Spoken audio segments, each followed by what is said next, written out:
All right, we are at March 28th. This is Russell at TennesseeTraveler.net, and I'm going to show you another walk around. This is of a case we did kind of early on. We have yet to sell it. We've been using it as a display model, and this particular one, as you notice, does not have any national nomenclature. There's no stars inside of a circle. There's no nothing to indicate any national military affiliation. As you can tell, it's a sort of a heavy fabric exterior, and this is what we call civilian chic. It doesn't really belie what is inside. It could be a lot of things in here, you know. Most people look at it and they figure, well, there's probably is a rifle in there, but they don't know that it's military. They don't know, you know, it doesn't really belie what's in it. So a lot of people like that. So this one has your typical, for Tennessee Traveler anyway, your box joints. This particular one is made in alder. The case body's alder with mahogany trim. You've got your rubber feet on the bottom to protect, well, sort of just to protect your hinges. So when you stand them up, you'll notice that they sit on those rubber feet pretty much, and instead of the bottom of the box. You've also got felt pads for when you are having it on a table or like a glass showcase surface or something like that. This particular one has the upgraded handle. This is leather handle and very luxurious feeling in your hand, and very sturdy handle too. These things are nice and thick. On the inside, we've got our beautiful K98 basket case, and you'll notice we have sort of a corduroy pattern on the headliner and on the sides, on the insides of the case, with a long felt, brown long felt. It's got a nice feel to it. And as with our other cases, if you've seen our videos before or seen our cases in person, we've probably showed you the A bolster system, A, B, and C. Your A bolster does the bare share of the work insofar as holding the rifle in place. Your B bolster does the spring action. It's the articulated one, and the C bolster sort of has a cupped surface to sort of cradle the handguard area, upper handguard area of the rifle. So what it does, this pushes up slightly on the, you know, on the bottom, just forward of the magazine here, and to get it out, basically, you just sort of push, or pull rather, with your fingers. Not a whole lot of effort required. Sort of pick up on it and pull it out of the A bolster. Now this particular K98 has a sling on the bottom. And as you know, if you're into these milsurps, you know that any of these Mausers with the bottom sling, they're a little different than having something with a sling, you know, on the very bottom of the gun. They're on the side, actually, of the Mauser. This particular one probably sits up about 3/8 of an inch higher than it would without the sling on it. And so that messes with the dynamics of the Traveler case a little bit. Not terribly, but a little bit. One thing about the Traveler cases, they're all serial numbered. They have a model and serial number on the inside here. So each one of them has an individual serial number, which will be recorded and forever attached to you know, a certain type of case. We'll write down the details and everything like that, and so we'll always have those records. But it's, you know, in that regard, you know, we sort of borrowed that idea from high-end wristwatches, and the guns themselves are all individual serial numbered. So no sense in the fact that, you know, these cases shouldn't be serial number also. They are not cheap cases, and you may have a gun in them that is, you know, less expensive than the case itself in some cases. Not necessarily the case here, but you know, I have seen it. So anyway, we've got, so I guess I'm going to just show you how to get the gun back in. Basically, you start just the opposite of what you did earlier. You start with the buttstock and you put it inside the A bolster. Goes in about an inch or so. At this point, you should be resting on top of the C bolster and sort of pressed up against the B bolster. And what you'll do, you'll just sort of take your finger, put your thumb here and your fingers here, sort of pull towards you a little bit and down, and it's in. Now, what this system is designed to do, it's designed to free up your headliner. So if you want a, you know, really fancy headliner on the inside, then this is the system you want.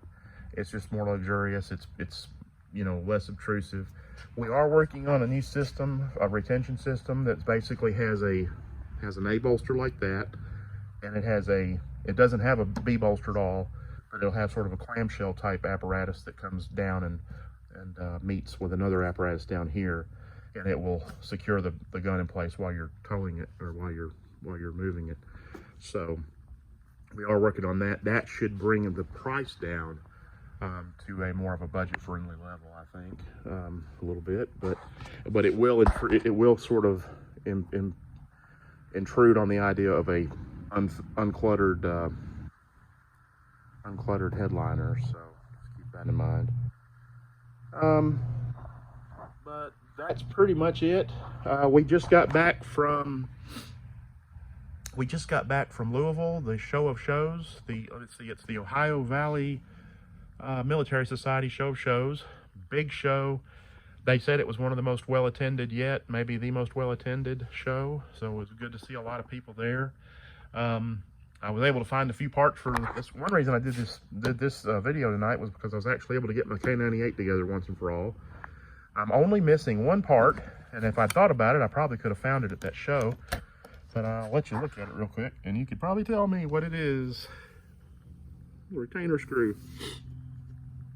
Keeper screw, whatever you want to call it. That's one thing. So I ordered that today, and that will be the last piece I have to order for this girl. Then I'm going to take it to the armorer and let him do some head spacing, just check the head spacing on it. I had to change the bolt. I had to change, obviously, the barrel. This was a sporterized gun, so you know, it was basically a deer rifle, and they had ruined in some ways the receiver with scope holes. You can see 4 of them there. But this is an S42. I think that's let's see, Obendorf. Oh, is that how you pronounce that? 1936. This would have probably had, in fact, I'm sure it would have had a walnut stock originally. I found this stock. It was a basket case unto itself with a big plug missing out of the bottom here. I was able to fix that. It actually, when I first did it, it was very smooth. The transition was very smooth, but with the contraction and expansion of barometric pressure and all that, wood has a way of doing funny things, and you can kind of see it and feel it a little more than you did. But it looks better than having a chunk missing. And there's a story behind it, and I know what the story is. So anyway, you can see the red glue sort of showing out here a little bit. But pretty much in the white as far as the barrel and everything. But it's mostly complete now, and it's got a beautiful case until someone buys it out from under me. And that's what we've got. We'll put it back in here real quick, close it up. Don't know if there's any more features I can show you on this case.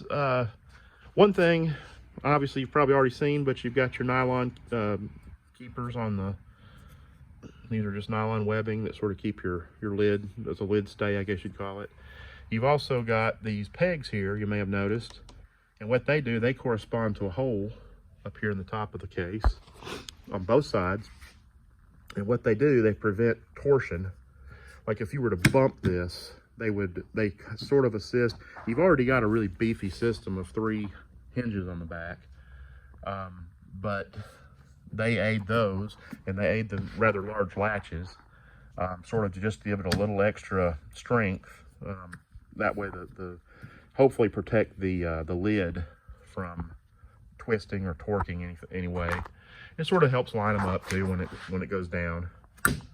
And then you've got a suede lining around the lip here, sort of cushions your, you know, and I've got actually on this particular one, I've got a fabric at the top also, and that offers a nice cushioning. This is in here in case you wanted to put like a 1903 A3, particularly because the A3 has a sort of a sharp aperture on top of the sight, the rear sight back here. Rear sight's all the way back on this part, so it has a tendency to want to rub these cases. And so I went ahead and put a rub strip here, and that's the only plastic part you're going to find in these. Everything else is wood, metal, fabric, leather, pretty much that's it. There's not a lot of stuff that you wouldn't have found in the 30s. These cases are designed to sort of harken back to the era that the gun was made. Even though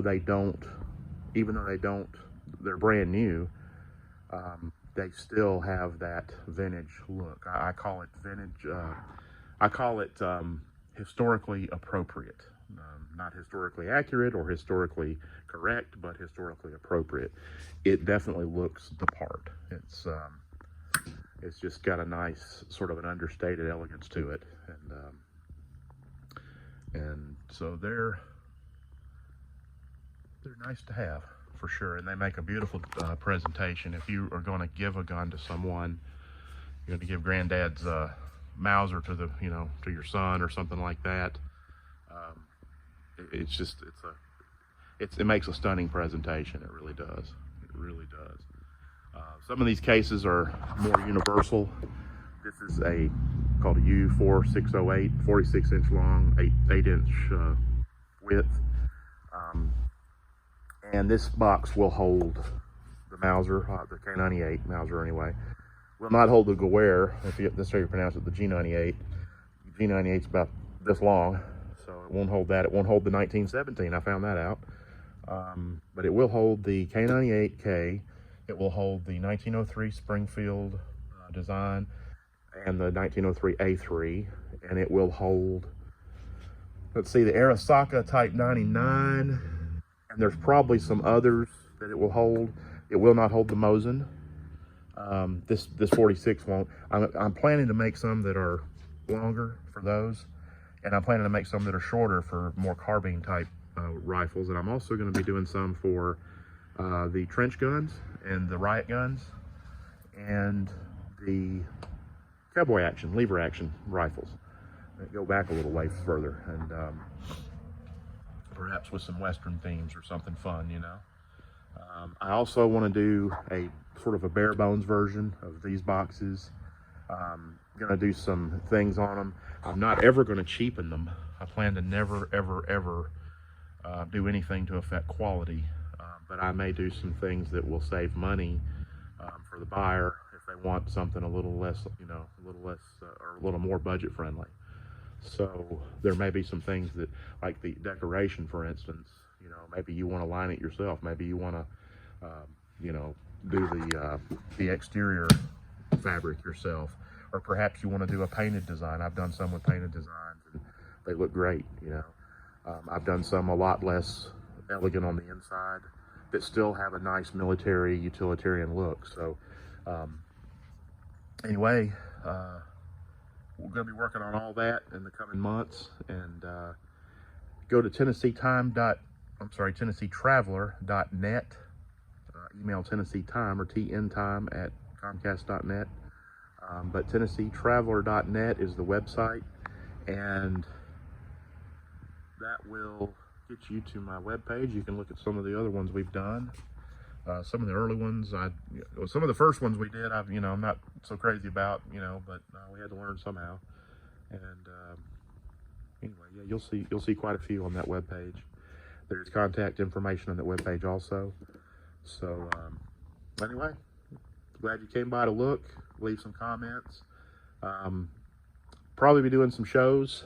Look for me if you go to a military show around the South. I'm going to be trying to do the one at TMCA show, Tennessee Military Collectors Association, in Franklin, Tennessee, It will be Easter weekend. It'll be leading into Easter Sunday, I believe.